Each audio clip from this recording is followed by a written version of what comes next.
Good evening. You're listening to Chrononauts, a science fiction and literature history podcast. I'm Nate, and I'm joined by my co-hosts JM and Gretchen, and this month we are taking a look at Fritz Leiber's The Change War series. For the background on Fritz Leiber, the series in general, and the novella The Big Time, check out segment 1 of this episode. And for the first 3 stories that are present in the Change War anthology, namely No Great Magic, The Oldest Soldier, and Night to Move, check out segment 2 of this episode.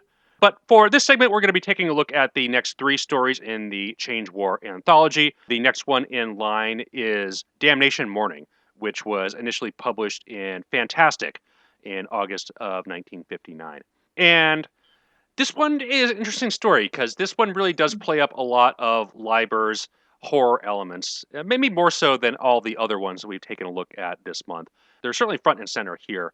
And it reminded me a lot of something that we might see in a Night Gallery episode. We were talking about that briefly earlier in the episode, and 2 of his stories were actually adapted into Night Gallery episodes. But this one in particular feels like it does have that Rod Serling twist at the end, which I always really like. I mean, the Twilight Zone is great. Night Gallery is great. And it is a nice tie-in with what we were talking about last time with the TV tie-in work, and that a lot of these science fiction authors also found homes in television, like the Twilight Zone or Night Gallery or various other science fiction programs out there. And in fact, the British version of Conjure Wife, Burn Witch Burn, was actually adapted by Charles Beaumont and Richard Matheson. So, again, it's just really fascinating how Leiber really got out there, but yet a lot of people now don't know who he is, you know? Yeah, I mean, I'd imagine that's the case with a lot of these authors. Made a bigger splash in their heyday than maybe some of the Nelson Bonds of the world.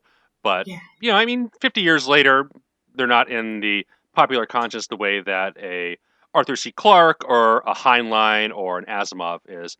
And that's just the nature of genre fiction. The bigger names float at the top and they're in their own class, and then you have like the next layer down, which I think Leiber would definitely fall into. I mean, he's definitely not in obscurity. He's been republished multiple times. He's got several best of anthologies, but at the same time, he does not have the same household recognition that an Asimov does. But that's totally fine. We cover all shapes and forms of these authors on the podcast, and Leiber is good at what he does, and I think he definitely has a cult following out there and people who do celebrate and recognize his work. But this one, Damnation Morning, I don't know, what you guys think?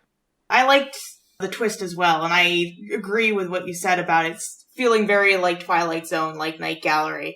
It does have that feeling, and I really like the way that Leiber does explore like sensations and the weird kind of state that the character is in as he's being inducted into the Change War.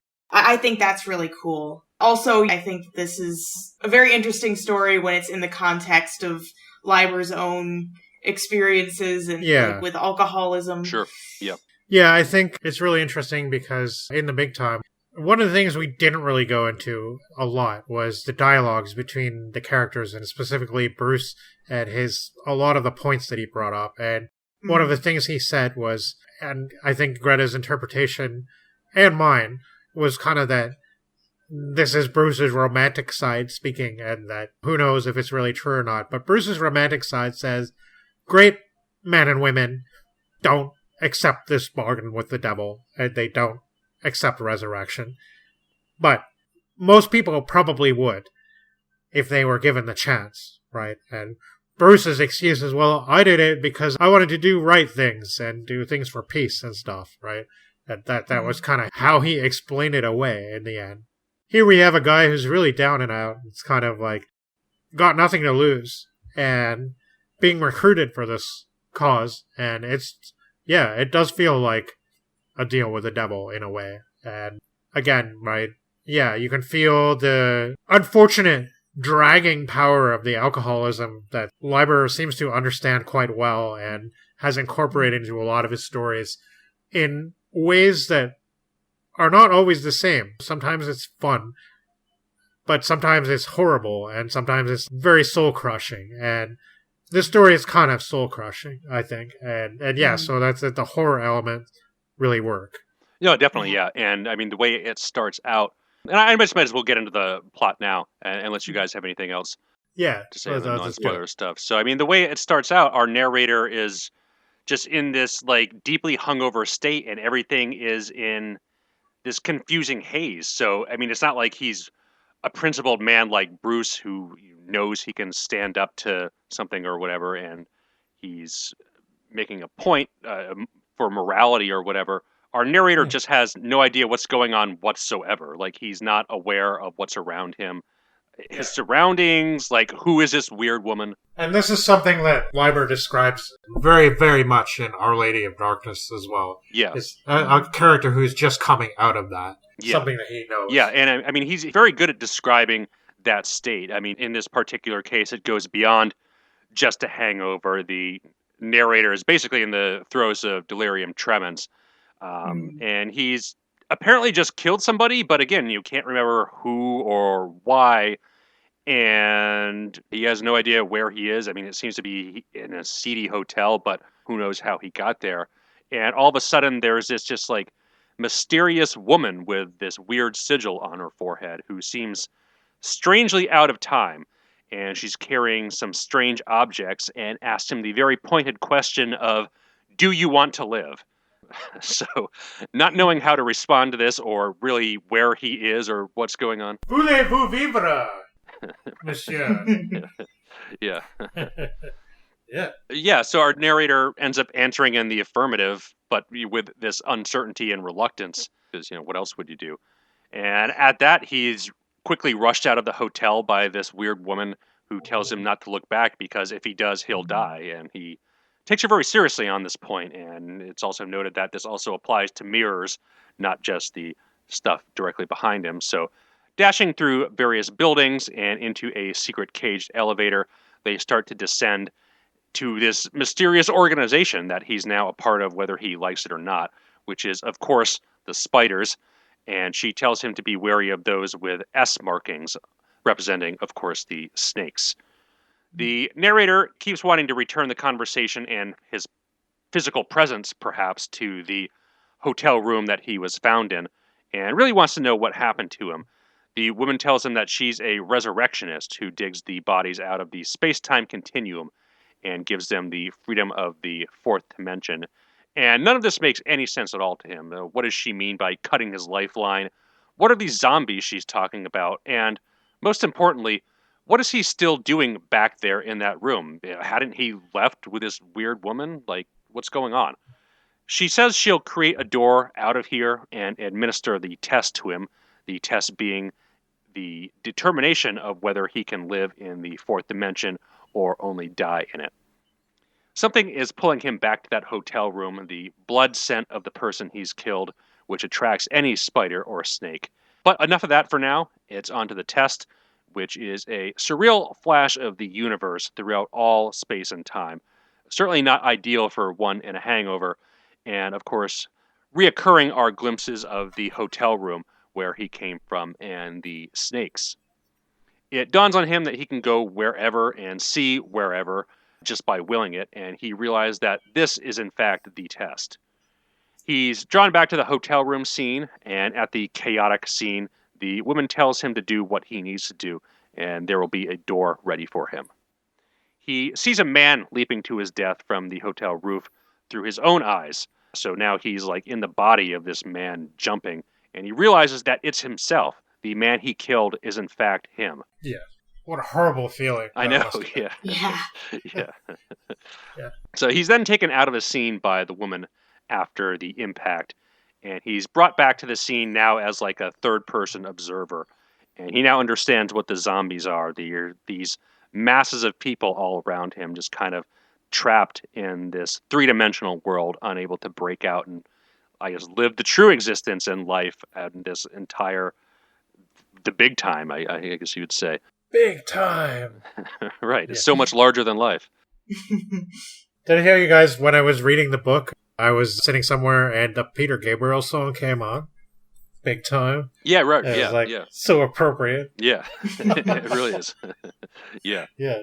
So he sees himself jump from the hotel window and splatter and all that. And there's this crowd of people standing over the body. But he sees another man with his face. But this man has a permanent S on his head watching him, and he realizes that he's been sucked into this both ways, and he'll be fighting with himself perpetually on both sides forever. Yet another horrible implication Exactly. of the Change War. Yeah. Yeah. Yeah, so I mean, that's our Rod Serling Twilight Zone twist. It's really great punch at the end.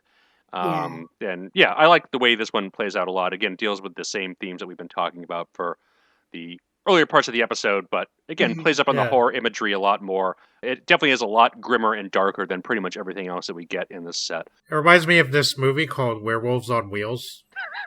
Right. I don't think I've seen that one.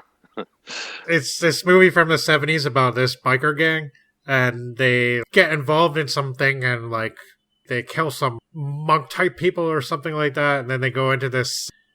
Yeah, there's this weird satanic ritual, and then they go find this monastery of monk guys who are all wearing hoods, and at the end of the movie, they pull back their hoods, and it's them.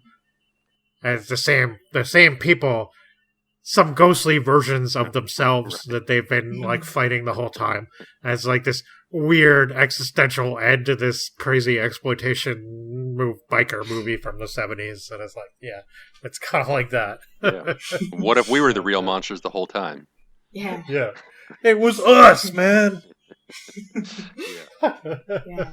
I do really love the twist, because it's like, when you're reading it, I remember thinking, like, well, it's himself. Like, I just was like, it's obviously himself that he killed the entire time, so it's like, is that the twist we're leading up to? And then, of course, he adds that final, like, moment where, oh, it's worse than that. There's something worse than that here. There's more of himself. Yeah.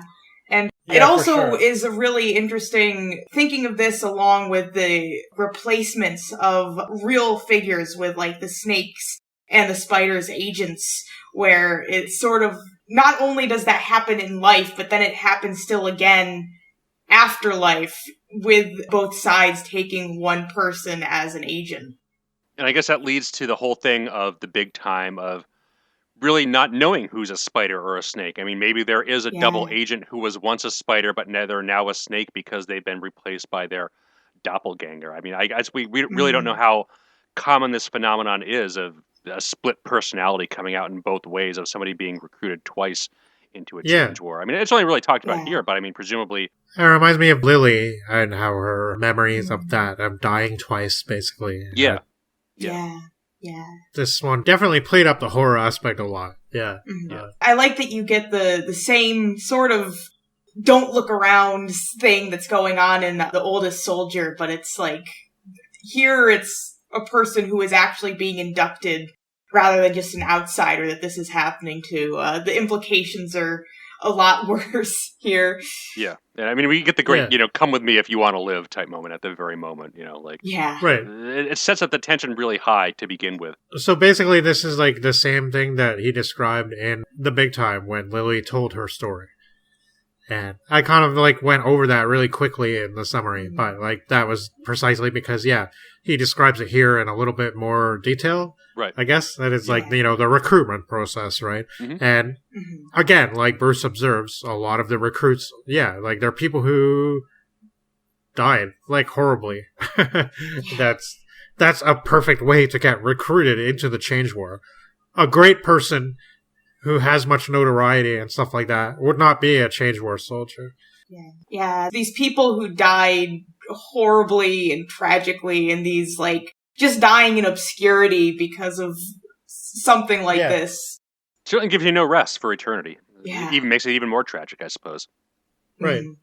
And the thing is, like, these people, they have the resources of 1 billion years and more, right? So you're thinking, like, oh, you could take a down-and-out person, and you can recuperate him and remedy him or her, and make them into the perfect soldier, right? Like, now we might not have the resources to do that, but who knows what the future will hold, right? It's kind of like when you think of something like the Borg from Star Trek, right? And you kind of think about, why don't they just build machines? Why do they have to have cyborgs? Like, why the human brain component? Well, because the human brain is relatively easy to produce. You can feed it on a minimal amount of chemicals, and it will perform tasks, and you don't have to build it from scratch. It's being used as a component in a machine. There's a real dehumanization aspect that's being described here, I think, in becoming a part of the Change War. And again, I think that it does tie into the time period when this was written and the feelings about the Second World War and the feelings about the things that America was entering into around this time, right? And the Cold War and the Korean War. And I think it's kind of also a thing that Gaiman and some others observed about Leiber is that he does have a thing about Germany. And it might be because of his parentage and his grandfather coming from there and stuff like that. And being around during World War II and having the name Fritz Leiber and basically even commenting that when he was at school, one of his teachers told him that Fritz couldn't possibly be his first name and that his first name must be something else. And the reason he said that was that Fritz was a common disparaging term for Germans after the First World War. They're like, somebody's been fooling you. Your name's not really Fritz. What's your name? And it's like, no, it's my name. It's like, Nate, you read the story Belson Express. There's some, I don't know, like, I mean, he always lived in America. He was definitely not associated with anything, but I think there is a sort of a fascination with, like, Nazi guilt and stuff like that that does come up in some stories. He has another one called Catch That Zeppelin, which is a story that won a couple of awards in the 70s, including the Nebula, I think, and it's a story about an alternate version of Hitler when the Second World War didn't happen. It's really short and really, really good. That's a perfectly written economical story where you don't wish for more. There's just enough there to really engage your thoughts about a lot of things and history and how things might have been different. Even though the Hitler in the story is not exactly a sympathetic character either, and you don't really find out who it is till the very end, and the way it's hinted at is a very clever and pretty well done. It's actually a very subtle story.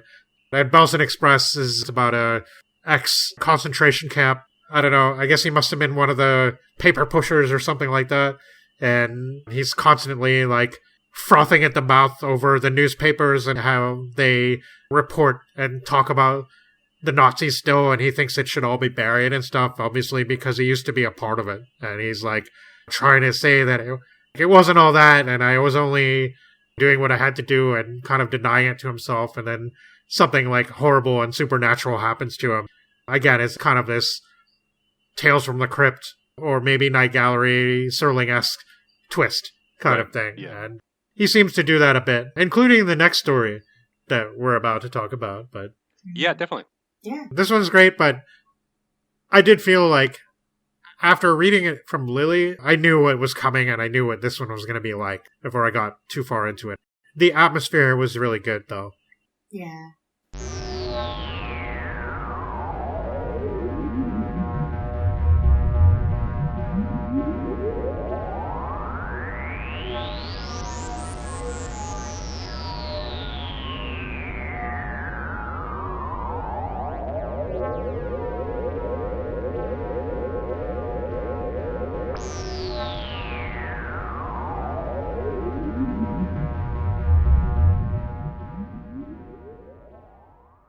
So the next one we're taking a look at is Try and Change the Past, which was initially published in Astounding in March 1958. So this one was actually published concurrently with The Big Time in the same month. So readers of the two different magazines would have gotten it there. I mean, I would assume there's a large overlap in subscriber base, but I don't know, it'd be an interesting data set to take a look at. I don't know if anybody's actually studied. Yeah, I mean, Leiber's kind of wondering about the wisdom of doing that. It does seem to have been borne about a little bit in the fact that the connections between these stories are not, I guess, spoken about as much as they could be, considering that The Big Time is a Hugo winner and all that. Yeah.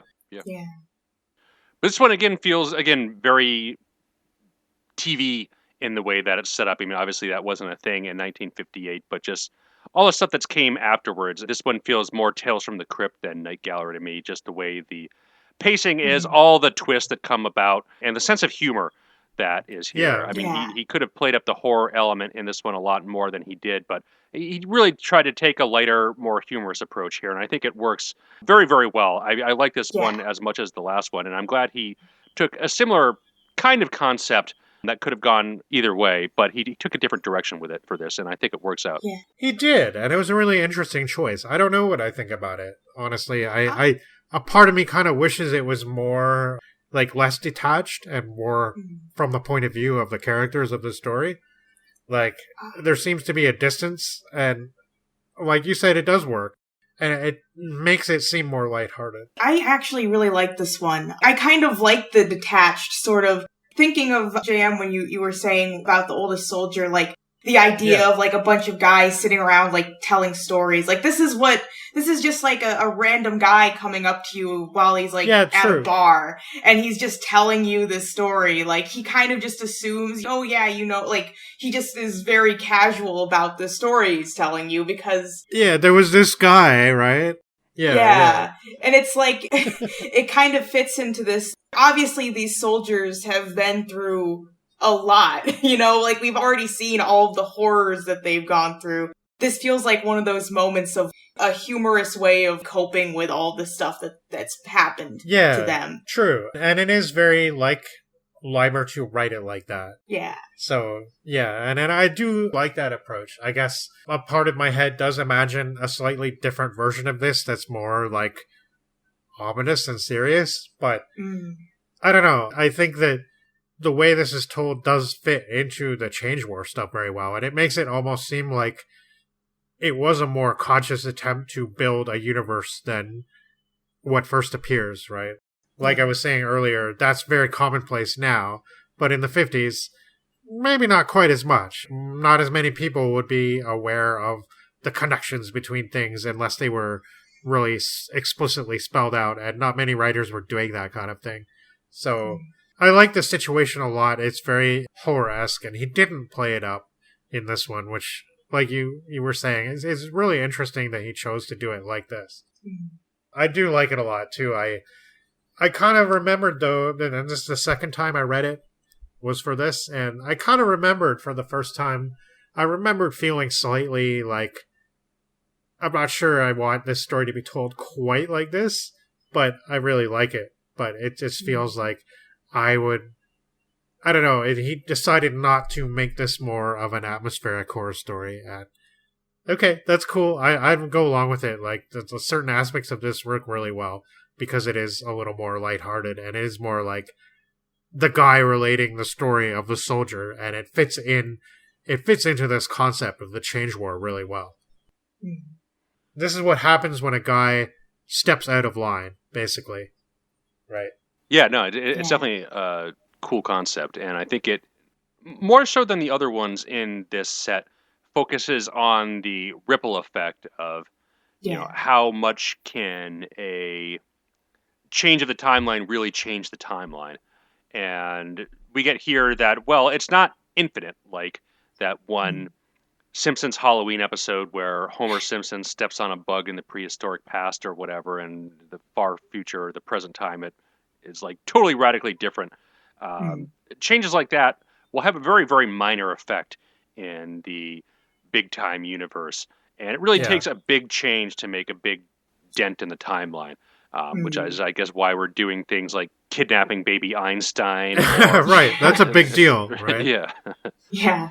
And you need a whole platoon of army guys to do it. Right. Right. Right. Whereas this guy doesn't have the power. Yeah. Like, he's incapable of doing the things he wants. And this guy's a real asshole. Oh, yeah. Yeah. Yeah, really. Yeah. His aspirations are much smaller, much lower. But it makes for a fun Tales from the Crypt type story where, you really see this guy get what's coming to him, and he's going to get what's coming to him the entire time. And it's great. And, a part of me is like, these are not real horror stories, because in a real horror story, the person that has something coming to them doesn't deserve it. Right. And that's what makes it horrible. Yeah. Right. But, I don't know. Yeah, there is something satisfying about seeing somebody get their comeuppance, I guess. And it's like...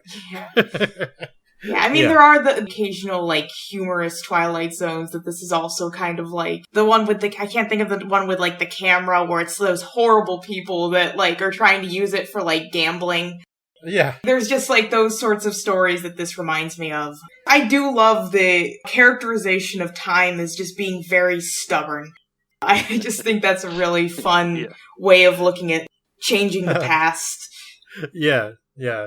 Again, the voice is uniquely Leiber, I guess, and it feels like, maybe actually the part of me that wants this story to be different actually thinks this would be a good non-first-person story, but at the same time, I don't know. It's the guy relating something that he knows and doing it in his own way with his own interpretations. And it's good that we see that. Again, our character who has all the things happen to him is a real piece of work.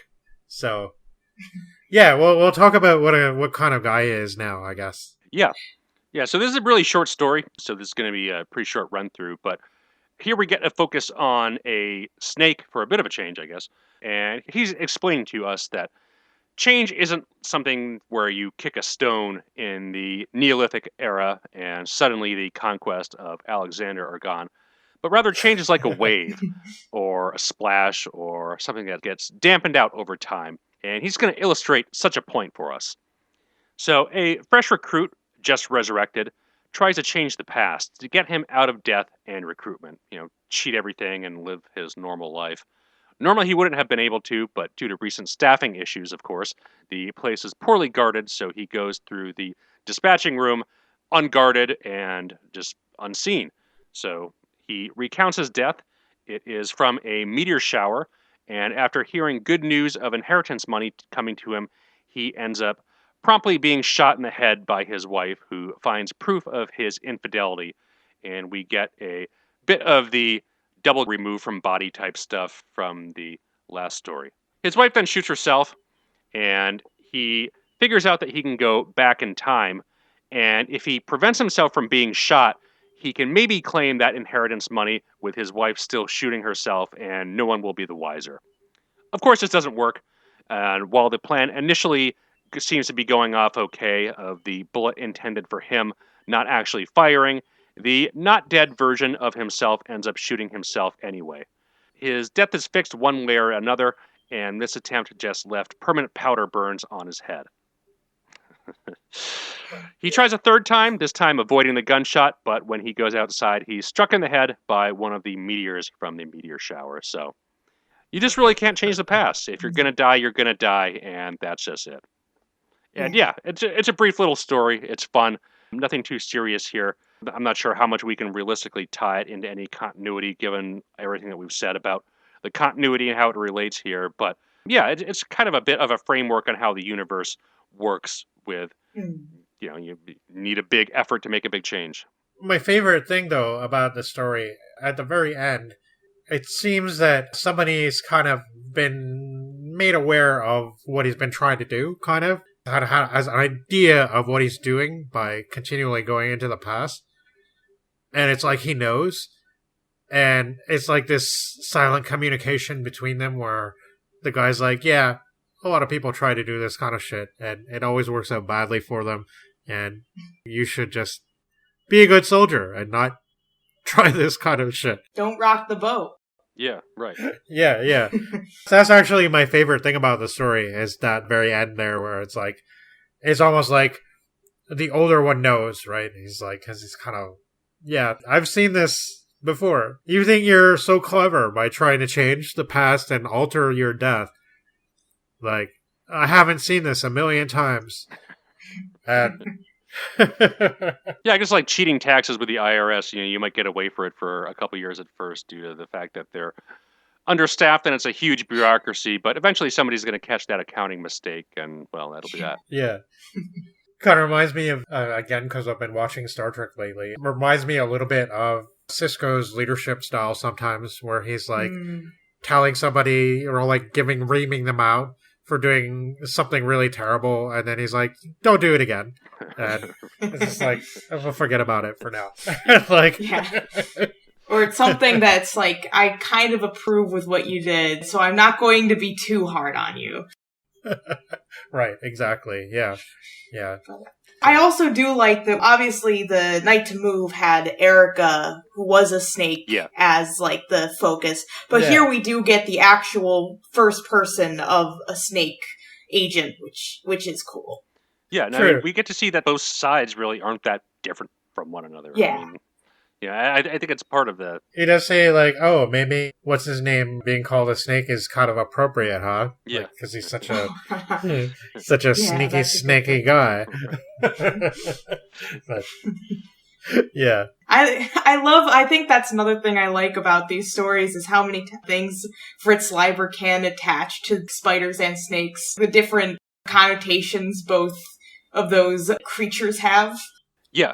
Right. Oh, yeah, and he said spiders were one of the things that fascinated him. And in that intro there, it was one of the things. Why spiders? Maybe because they're patient and they're creepy crawly, but they're also, they get rid of more invasive species, too. They're kind of cool. They're both great sci-fi horror creatures, that's for sure. Yeah. Yes, definitely, yeah. Even though it is about the last story, I do like when the man in Damnation Morning gets very upset on hearing the word snakes because he's thinking of the DTs. Yeah, right. Yeah.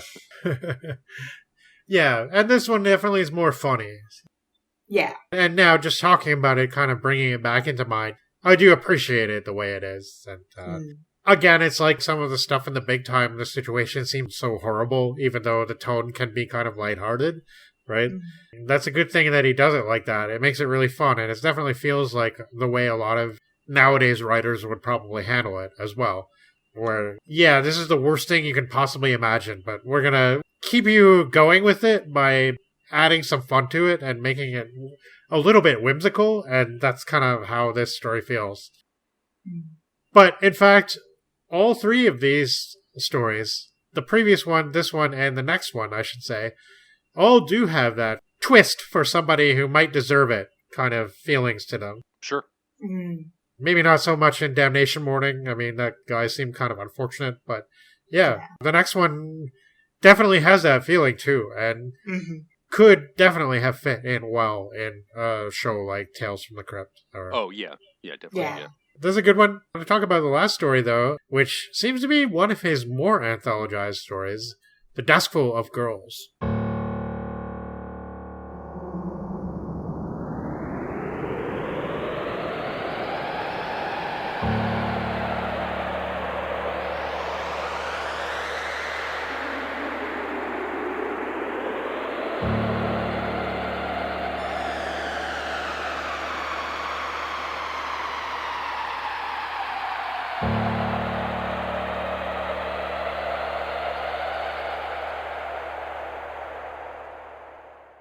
Our last story for the evening is Deskful of Girls, initially published in the Magazine of Fantasy and Science Fiction in the April 1958 issue. And the title Deskful of Girls, the first thing it brought to my mind was the Mitt Romney political gaffe, Binders Full of Women, which in retrospect I thought of the same thing. It just seems incredibly quaint that was a major political gaffe 10 years ago, so I don't know. I know. It's funny because, there's a lot in this story. A really interesting one to me, anyway. I actually quite like it, but there's a lot to unpack in it, for sure.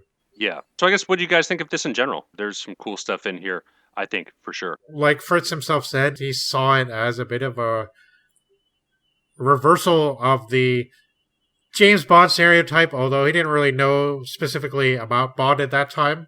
He said he hadn't read any of the Ian Fleming novels, but the guy going into the villain's lair and the villain explaining everything and him being all tied up and unable to do anything and then being rescued by this supernatural feminine entity and all this kind of hints at, I guess, scientific impropriety. I guess the way it ties into the change cycle in the end, it's unfortunate that this technique seems to have caught on. Yeah. Keeping ghost creatures is not a great thing, and here it's definitely portrayed as imprisonment. Fritz Leiber being around, inspired by the 1940s and 1950s movie making and advertising and all these different media influences and stuff like that, and I guess the use of feminine sexuality for advertising and the spreading of things that were mostly motivated by the desire to make money and stuff like that. Yeah, it's very reminiscent of that idea that, like, the film captures the soul, and I think that Leiber's really playing around with that sort of idea here. Yeah, definitely. While reading The Big Time, I did feel pretty bad for the Ghost Girls, and after reading this in the new context, I really wish it was them that had stolen the inverter. I really wish that they were the ones that had had some sort of revolt against the others. Yeah, I definitely think this one has a lot of really telling things about what people would have been seeing and thinking at the time and stuff. And it's kind of powerful in a strange way. And I really liked all the reminiscences of music. And again, like, this one has a lot of atmosphere to it. Yeah, it definitely does. And the passages on music, I think, are some of the best parts in the story. The sexual imagery in here was really forward in a way that is different from Night to Move, in that it's played up in a much more horror angle, like almost Cronenberg body horror. That I was kind of surprised at how forward it was for, I don't know, a pulp magazine at this time. But I don't know, maybe that was more commonplace than I'm thinking. But yeah, it kind of jumped out at me when that part came around. Yeah. The James Bond type setup is a little silly on its face, but I don't know. It works for this, I think. It has cool atmosphere, and yeah, I think overall works well. Yeah, there is a little bit of a silliness to the story. That's definitely true, but I don't know. I think that it works well, and I think that there's a certain amount of awareness of the absurdity of the situation in a way, but as well as being absurd, it is kind of dark and disturbing. Yeah. Right?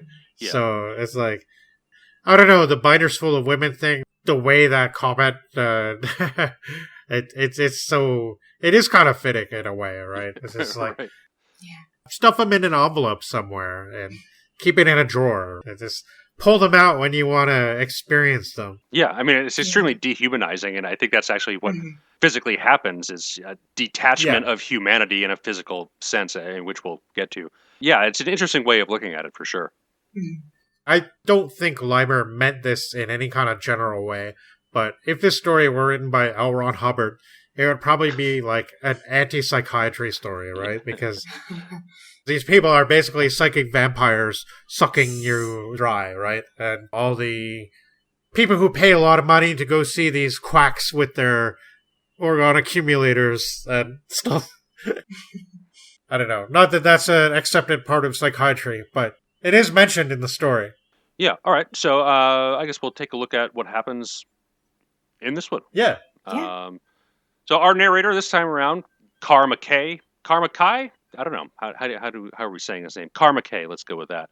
He's going to tell us about the Ghost Girls, and he draws some parallels for us between ghost and sex, as after all, both can be quite frightening.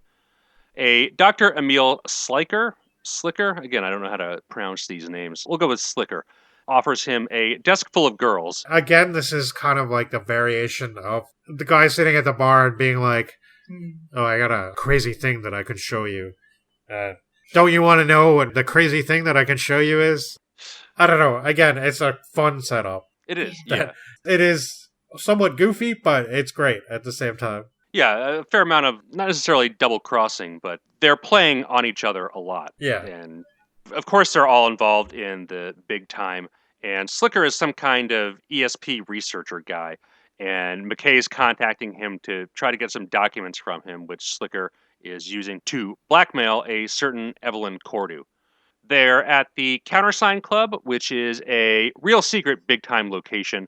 McKay's entrance was presenting a copy of Marquis de Sade's Justine to Slicker after being given one by Cordu's ex-husband, Jeff. Yeah, and there was stuff in here that I haven't seen since our Spiritualist episode. So that was fun. Oh, yeah, definitely. Yeah. Yeah. Yeah, I haven't read Justine or 100 Days in Sodom. The handful of short stories and novellas that I read are certainly a lot tamer than his reputation, which, from what I understand, mostly stems from those two ones that I haven't read. But yeah, it's apparently some pretty wild stuff that's only to be passed around in the secretest of secret societies. So they go back to his office, and there's a real complicated door locking mechanism. Again, great spy-fi nonsense here. The room seems kind of strange, and the filing cabinet is big enough to fit a person in it. And McKay is beckoned to sit in a strange chair of a Bauhaus design. And this chair has all sorts of significance in that a number have used it in the course of psychical and psychological research, from orgone to ectoplasm, and the chair even changes color and form to fit the person sitting in it. Contributed by, of course, one of the leading chemists. So again, another callback to what we were talking about in the spiritualism episode with Lugonis and his mediums, and the tying into the I guess the ether and the ideas of how spirits may be tied to wireless signals, and how all this weird stuff is related to one another by scientific devices. So yeah, it is pretty cool how this stuff does make its way in here. But Skylar turns to his filing cabinet and pulls out some of his case files and asks if McKay would like to hear about some of the girls. Slicker puts on a record, the Nutcracker Suite, but a version of it that had part of the music suppressed out. And this version that is now being played is quite sexually forward, presumably used in some sort of mesmerism or demonstrations of clairvoyance.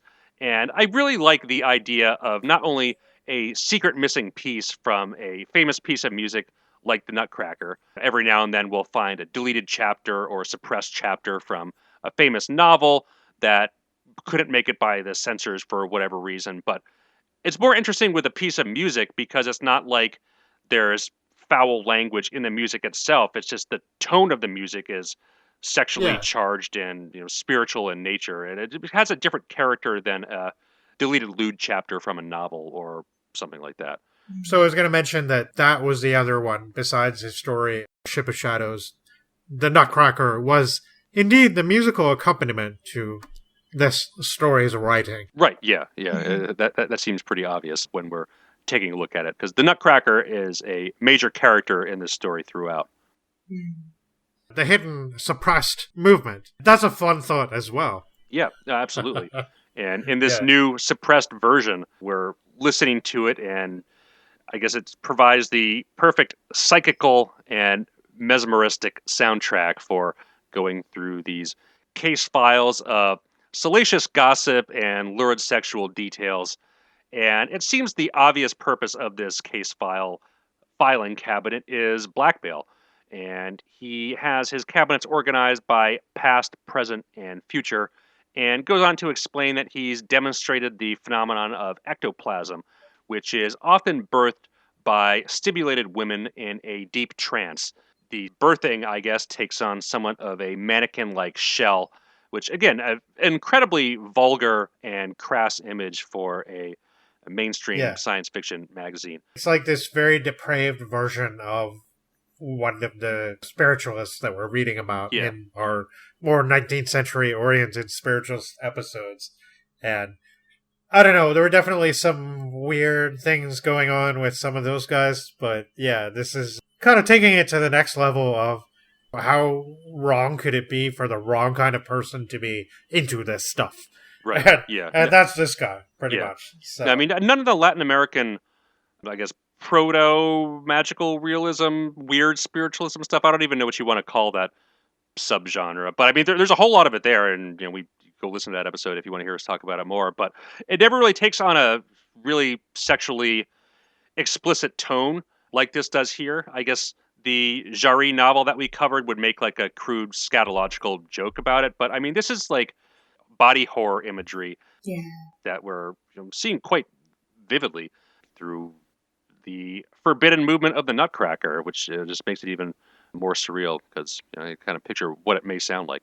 So yeah, these are what is referred to as a ghost, and what our doctor here does is detach them. And Evelyn Cordu is a woman of her times, again, like a Greta Garbo before her. So, I mean, maybe Evelyn Cordu is another version of our Greta. I mean, who knows how much the timeline has been erased and wiped over, but maybe not. But here, Slicker has her in 5 ghost versions, and This surprises McKay, and Slicker notices this, and he gives us Evelyn's backstory.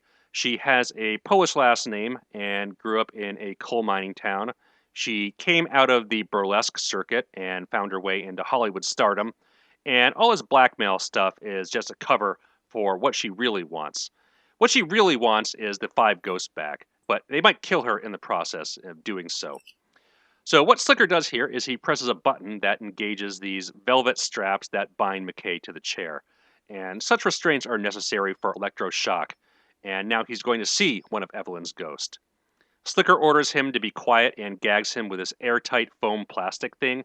And you can only breathe through it if you make a very small amount of breath. So if you are making any kind of sound or a whisper, the airtight foam will just close up and suffocate you. So basically you have to shut up and make no sound at all. This is such a evil scientist. Definitely a Bond villain type. Absolutely, 100%. Yeah. One of the coolest things in the story, definitely. Yeah. Sad. Yeah, adding that with the green paper from Oldest Soldier, all of the spy-fi influence. Yeah, no, fantastic stuff. I mean, this even seems like a precursor to, like, spy-fi really taking off. I mean, the Bond stuff was around, I think, right? But I mean, like, I don't know. Certainly the Eurospy movies were about a decade away at this point. Yeah, Bond novels were already a thing, but he said he hadn't read any of them till after this.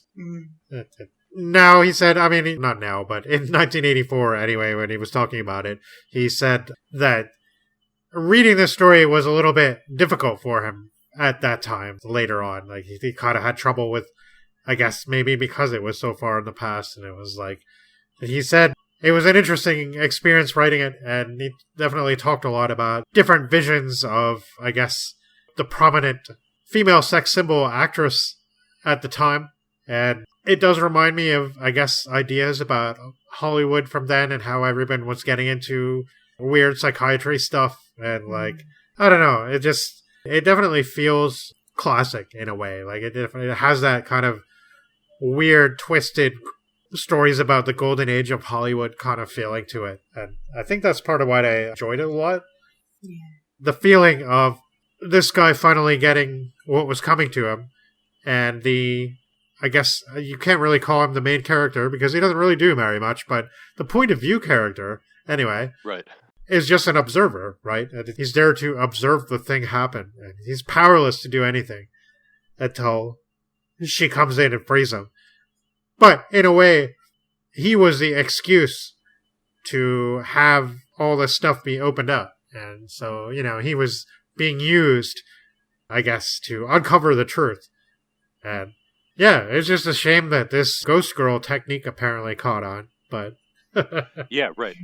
The commentary on Hollywood and media industry is certainly an interesting one. And I guess it probably relates to Leiber's personal life. I mean, he seems to be quite taken from Greta Garbo, who at this time would have been, quite out of vogue. I mean, she became a famous actress in the late 20s, so Leiber probably would have seen her as a young teenager, or something like that, and have her just stuck in his mind forever. But she was definitely not a big Hollywood starlet in 1958. Right, but it's almost like he's saying it's generational, and there's different representations. But yeah, Garbo would have been his teenage fascination, I suppose. Right. Yeah, I think we can see how that pretty clearly manifests itself on his characters here, especially the Evelyn of this story.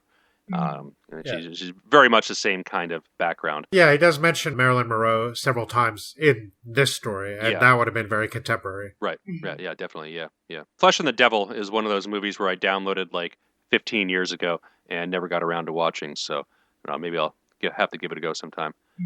Yeah. So we have our doctor gagging Karma K, with this cool foam spy-fi device. And we hear some noises in the background, and out of the darkness slinks Evelyn. And she brags about how she was easily able to break in past the lock mechanism or whatever, and she's naturally come for her ghost. And as she's going through the files, one of the ghosts manifests itself, looking like Evelyn, but in ethereal, wispy form. And Slicker is strapped into a chair at this point. A bit of a reversal of fortune. So each of the ghosts is a snapshot of Evelyn at some point in her life. most of them in a highly sexualized form in different ways. And she goes through the ghosts and gets them back. And the question of what to do with Slicker remains. So Evelyn and her ghost will leave it up to the other girls. The uncensored version of the Nutcracker is again put on, and the ghosts stream out of the filing cabinets in bright lights. Evelyn lights the files on fire and releases McKay from the chair and tells him to tell Jeff that Slicker is dead. So sirens immediately show up, and it would seem that Evelyn put in a few calls to a few friends. McKay learns from Jeff some weird bit of information about some of Evelyn's friends, the Aryan, which is a word that comes from the Greek Arania, the modern version of this word in most Romance languages is something like Aranya, which means spider, of course. And we do have a more quite bold allusion to our Change War cycle, right? After all, yeah, definitely. But McKay doesn't really pick up on any of this. He seems rather confused about the whole affair, and Slicker is like almost cocooned in his chair with, I guess, all this smoke and ghost girls floating around him in his ethereal haze. And indeed, he is later found dead of smoke inhalation. And the last couple passages I just want to read out. So, I'm keeping out of it, just as I left it to the firemen to discover Dr. Emil Slicker, suffocated by smoke from a fire in his weird private office. A fire which it was reported did little more than char the furniture and burn the contents of his files, and the tapes of his hi-fi. I think a little more was burned. When I look back, the last time I saw the doctor lying in a straitjacket of pale flames. It may have been scattered papers or the electronic plastic. I think it was Ghost Girls burning. So, I don't know, a cool way to end it out. Yeah. I really like the way that ends, and the atmosphere of it is really awesome, I think. Yeah, it's not as atmospheric and moody as Damnation Morning, but it does play up the horror imagery pretty much more than any of the other stories in the set. And we do get these really cool, weird fiction scenes, and there's a fair amount of them in the course of this story. The story is longer than most of the other ones, but there's a lot going on here. And despite the fact that our characters are basically strapped into chairs for most of the action. So evil scientist villain can make a big speech and then get overwhelmed. Right. But I don't know. It's good. I enjoyed it. I do think, maybe it's tropey, and maybe that's kind of the point. It's kind of got that, I guess, feeling of representing stark images. The sex symbol. You don't really know that much about who she is. You just worship her from afar, and you see that she plays these various parts. Again, she's an actor, and you don't know who she really is. And that's also a theme in The Girl with the Hungry Eyes. It's really funny when you read The Big Time, and you see what happens after the maintainer disappears. And they're kind of like, they're starting to think maybe even the ghost girls are actually more powerful than we thought they were. And they're planning something to... Oh, man, things have gotten really out of control. I've never thought to rank Leiber stories and say, like, these are my definite favorites or anything like that. But I can kind of see why this one was anthologized a lot. This one is definitely a lot more well-known than some of the other ones. I would say No Great Magic probably should be a story that people hail more, but at the same time, I appreciate this one. I think the archetypes that it's going for, it really hits, and it is kind of dark and disturbing in a way because of its presentation. Getting to the core of this weird stuff that's used to sell things, basically. That seems to be like the commodification of bodies, almost, I guess. So, there's a lot of that in this, and it's implied in The Big Time as well, I think. Oh, it definitely a lot. Yeah. One of the reasons you feel bad for Greta is because of the things she might have to do. Yeah. Miss Polyandry, right? Having to put up with being the object of sexual desire of all of the men that come through the place. Right, yeah.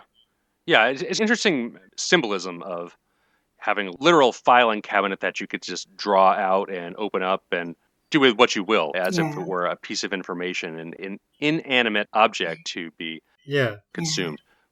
What's interesting is one of the things this reminded me of is actually one of my favorite Sherlock Holmes cases. Oh. There's this one, it's called The Case of Charles Augustus Milverton. And it's this woman who is like an upper class woman comes to Sherlock and Watson because there's this man who has all this blackmail, all these like incriminating photos of upper class women that he uses to like extort money from them. And they decide to sneak into his house to burn them. It's like one of the times where Sherlock kind of just decides to go against the law in how he decides to handle the case. But before they're able to complete their plan, a woman comes in and murders Milverton while they're there, like just hiding in like the closet. And when I think it's Lestrade the next day asks if Sherlock will help him with the case of the murder, he declines. But it's this very interesting sort of like, you get to see this moment where it's not Sherlock who takes the most action, but like the victims themselves who take out this man who's been exploiting them. And that's what this story sort of reminded me of a bit. Oh, absolutely, yeah, because our main character here, Karma K, is totally useless. Like, he does nothing. He just comes into this guy's office and gets tied up. And that's all he does. Like, Yeah.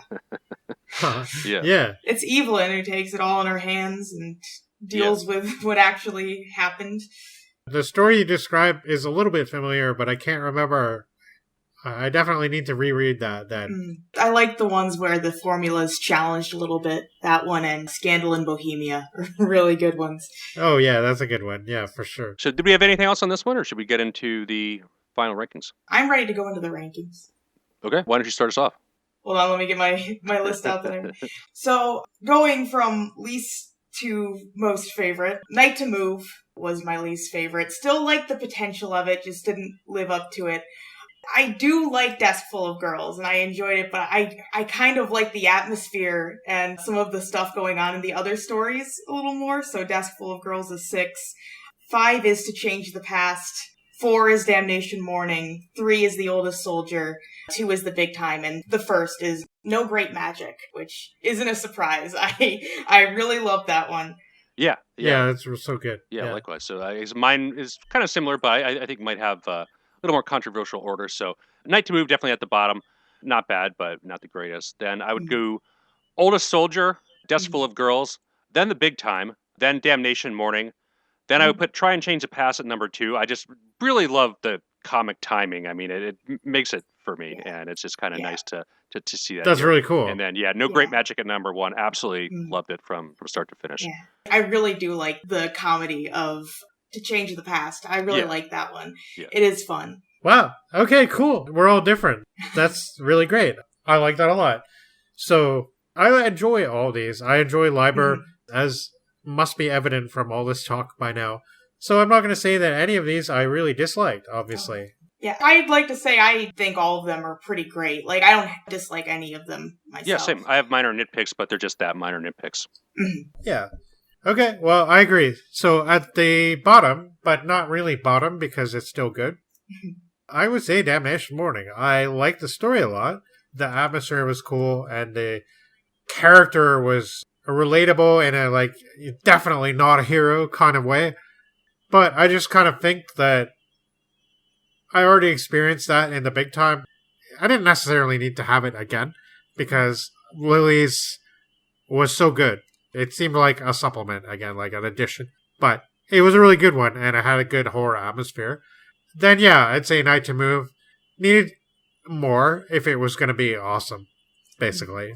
A lot of things about it were really good. The setup was awesome. The games, the talk about the 3 different categories of chance games, I'm sure he pulled it out of a book somewhere, but it was just one of the most awesome things in this whole session. I really loved that for some reason. I guess I just never come across it explained quite in that way before. And I was like, yeah, that's cool. That makes sense. He's obviously thought about this. So, and I love the assassination missiles. And I guess the phone with arms, that was cool. After that, I would say probably Try and Change the Past. I think I don't know. I questioned a couple of times about the way it was written, but in the end, I came to agree that, yeah, it is good the way it is. It has the comic voice that Leiber can do, and it does it well. And it doesn't take itself too seriously, which kind of makes it more timeless in a way, I guess. This could be another bleak story about a guy getting his just desserts, but he is an asshole, so we're kind of left to go with that, and we understand that from the beginning. We don't have to try and sympathize with him that much or anything like that, and that's fine and good the way it is. So after that, I would say Deskful. I think I like it a lot. I think it has a really, really awesome atmosphere. The objectification is really stark and troubling, and I kind of think that that's the point, right? So it's really ugly in a way, and the ugliness is being avenged. And that doesn't necessarily always make you feel awesome. It's not necessarily supposed to thrill you. Fritz himself, when he reread this in the 80s, because it was part of the Ghostlight book, and I didn't really describe the way the essay was done, but it's kind of done to weave around the stories that were published in the book. He kind of finds an artful way to mix everything together. So it's not, strictly speaking, chronological, but each story he finds a way to relate to various aspects of his life. So this one figures quite centrally in a few places, and he talks about the objectification angle is definitely very heavy, and I think that he knows that it's an uncomfortable story, and that's the way it's intended. So, yeah. The Oldest Soldier, I would put next. I really enjoyed the vibe of it. I liked the setup, as silly as it was, and then it went into this weird Lovecraftian horror territory for a short time. And again, it's individually Fritz, but it's still got a bit of that aspect to it. And the vision of the guy sitting at the typewriter, just frantically typing away nonsense and hoping that he can escape this creature, his mind slowly being tampered with. I love that. It was really, really awesome. Then I would put No Great Magic, but at this point we're kind of at this stage where it doesn't really matter. They're awesome. And I kind of figure No Great Magic and The Big Time are so tied together that I'm not really saying that No Great Magic is less good than The Big Time. So I think that one is an inversion of the other in a way. And yeah, it's the whole story was, the surgical treatment was done. And what we got was a revelation of the theater. And The Big Time is so often compared to a stage play. And maybe that's what a lot of the original reviews said. I didn't really look into that aspect of it too much, what people thought of it at the time and what was said about it by the science fiction reading public.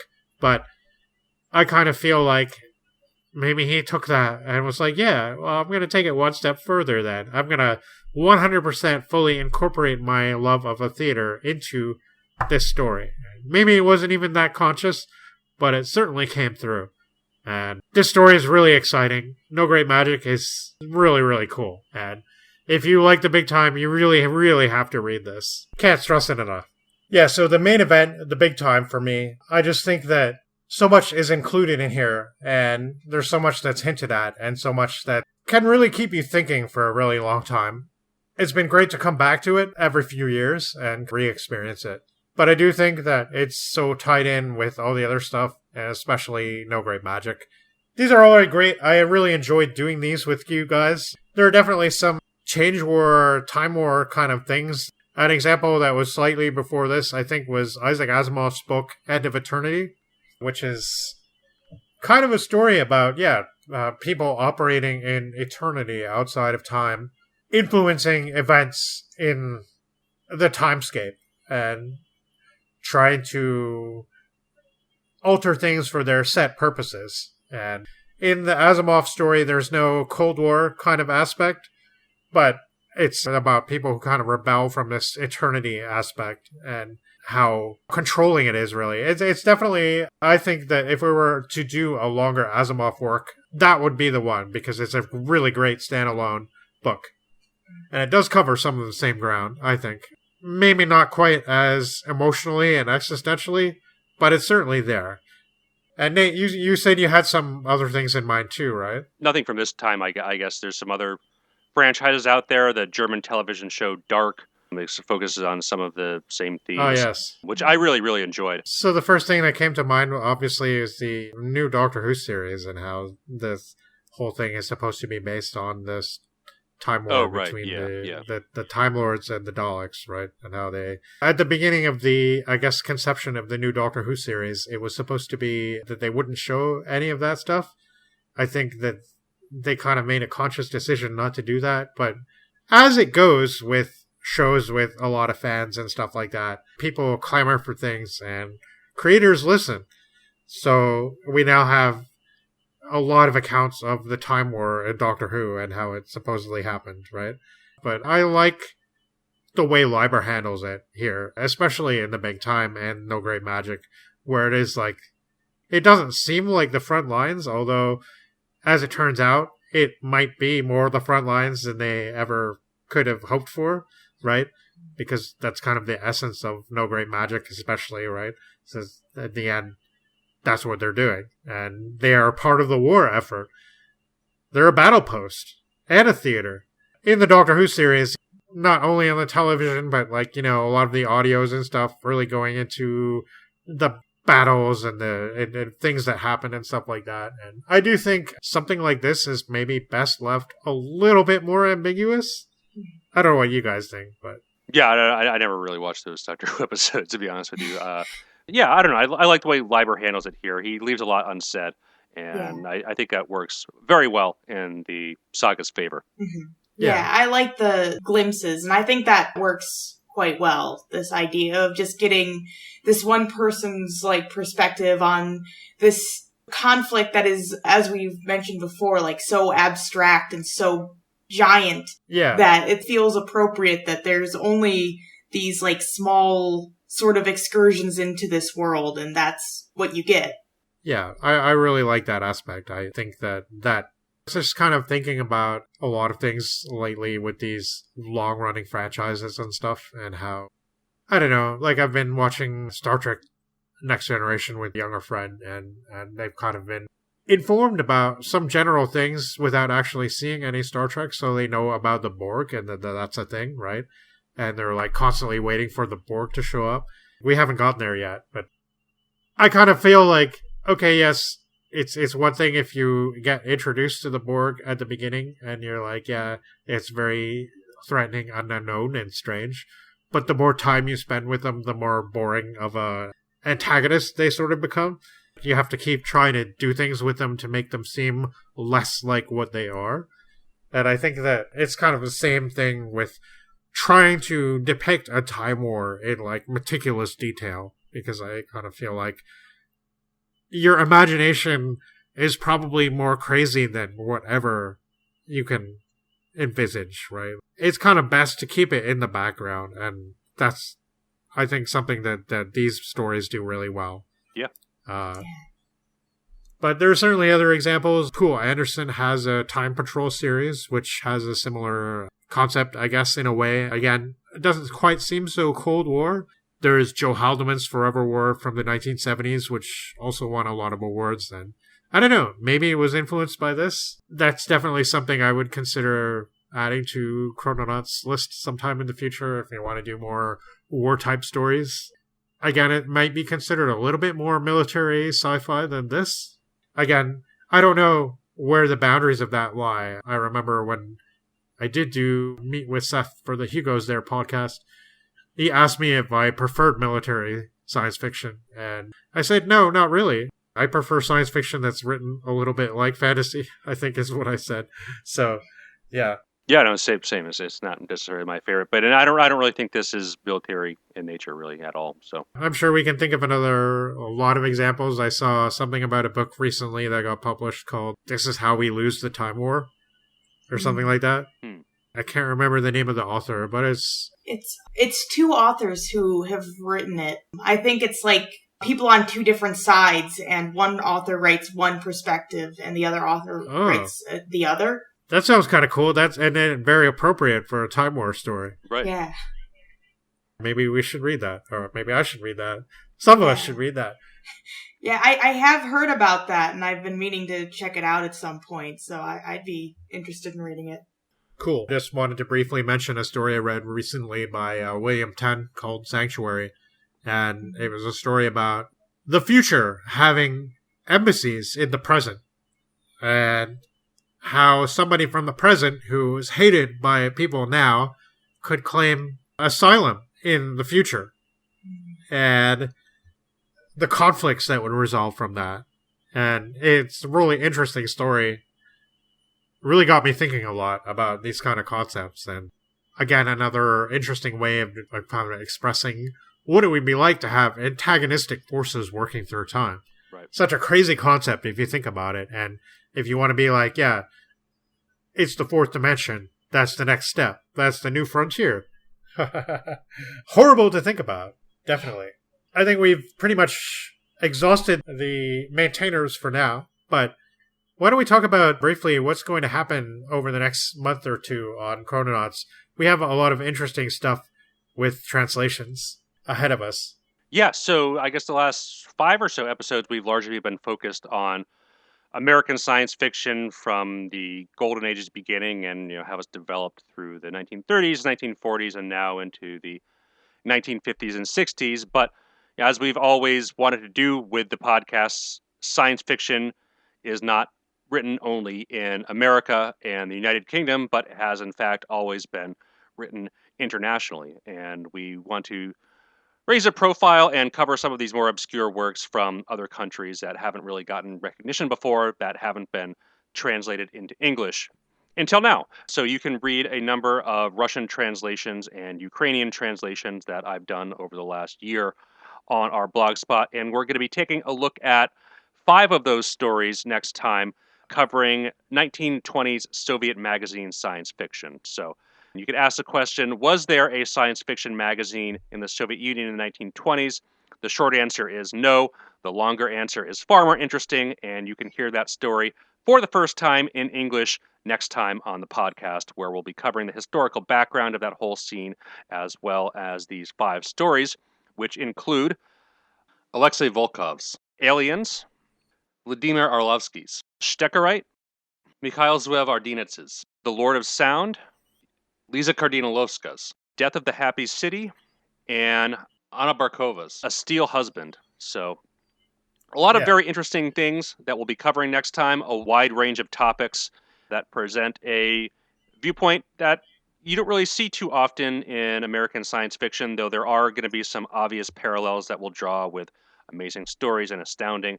I think there's a lot of comparisons to be made between Aliens and the Galoon story we did, Old Faithful, as well as Anna Barkova's A Steel Husband with some of the domesticity and robotic stories we covered several episodes ago. So there's going to be some obvious parallels. There's going to be some obvious differences. And it's a set of stories that have not been translated to English previously or really been talked about in any of the English language sources, aside from maybe a cursory mention here or there. And in some cases, that's all you really get. Other cases, you get absolutely nothing at all. So it'll be a fun episode. Yeah. I'm really excited to present not only the historical background for you, but these stories. I hope you read along with us. They can be found on our blog spot at chrononautspodcast.blogspot.com. Let us know what you think about the stories, about my translation, and we'll be talking about them at length next month. So we hope you'll be there. Yeah, it's very exciting. Definitely think that it's a really unique opportunity for us and anybody who wants to be introduced to something that's old but new, pretty much. People in the English-speaking world definitely haven't been exposed to these previously for the most part. So, yeah. So, yeah, very much looking forward to that. But for now, I think we'll just say this. To the legion of the lost ones, to the cohort of the damned, to our brothers in the tunnels outside time, sing 3 change-resistant zombies raised from death and robot-crammed, and commandos of the spiders. Here's to crime. We're 3 blind mice on the wrong time track. Hush, hush, hush. We've lost her now, and we'll never get back. Hush, hush, hush. Change commandos, out on the spree, damned through all possibility. Ghost girls, think kindly on such as we. Hush, hush, hush. Keep your eyes on the maintainers, my friends, particularly the major maintainer, which is your door into the time gates. Speaking of time, we'll see you in the next one. We, the Chrononauts, the Wanderers in Time. Good night.